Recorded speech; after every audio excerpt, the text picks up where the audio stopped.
السلام علیکم ناظرین، آپ دیکھ رہے ہیں JN نیوز HD۔ آئیے نظر ڈالتے ہیں آج کی اہم خبروں پر۔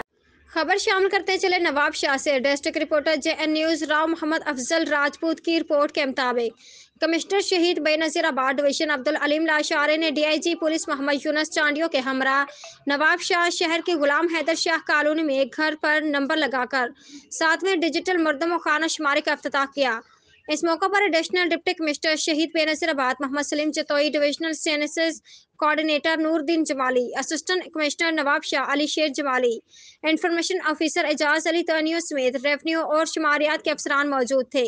اس موقع پر میڈیا کے نمائندوں سے بات چیت کرتے ہوئے کمشنر شہید بے نظیر آباد عبدالعلیم لاشاری نے کہا کہ پاکستان میں پہلی مرتبہ ڈیجیٹل مردم و خانہ شماری ہو رہی ہے، جس کا مقصد غلطیوں سے پاک و شفاف مردم و خانہ شماری کرنا ہے تاکہ مستقبل کے منصوبہ بندی، حکمت عملی اور فیصلے کیے جا سکیں۔ کمشنر نے عوام سے اپیل کی کہ محکمہ شماریات کی جانب سے مقرر کردہ ٹیموں سے تعاون کرتے ہوئے اپنے اور اپنے گھر والوں کو شمار کروا کر ذمہ دار شہری ہونے کا ثبوت دیں۔